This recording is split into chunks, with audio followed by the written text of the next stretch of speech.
အားလုံးပဲမင်္ဂလာပါAnsivera No in Burmese ကနေပြီးတော့ကြိုဆိုလိုက်ပါတယ်ဒီဗီဒီယိုလေးမှာတော့ကျွန်တော်ကိုအိမ်မှာတွေ့ရင်ရောပြင်မှာတွေ့တဲ့အခါတိုင်းရောမင်းနေကြတဲ့ငါတူအညီတင်မောတတ်တာဆိုတော့ဘာကုန်နေတင်တာလဲငါးတွေဖမ်းတာလား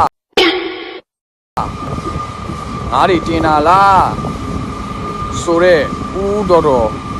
ကိုမောင်မောင်ညီညီလေးတို့အတွက်ကျွန်တော်တို့တင်မောသားတွေကနိုင်ငံတကာကိုသွားနေတဲ့ရေချောင်းကုန်သွယ်တဲ့ကုန်တင်တင်မောကြီးတွေပေါ်မှာတာဝန်အသီးသီးထမ်းဆောင်နေကြတာဖြစ်ပါတယ်နောက်တစ်ခုကကုန်တင်တင်မောတွေကလည်းအမျိုးမျိုးရှိပါတယ်အဲဒီတော့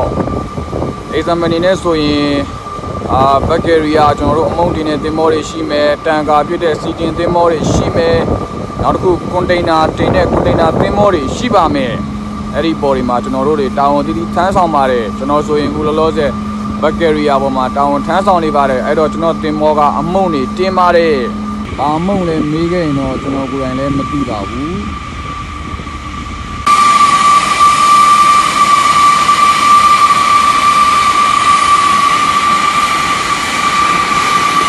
ဦးတော်ကိုမမတို့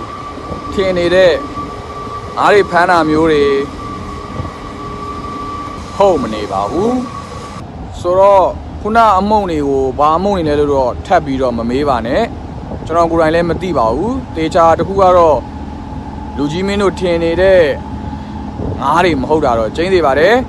maybe ကိုကင်းနေလည်းဖြစ်နိုင်ပါတယ်အဲ့တော့ကျွန်တော်ရှင်းမပြောခဲ့တာတွေကိုကျွန်တော်တို့ community ကလူတွေကတော့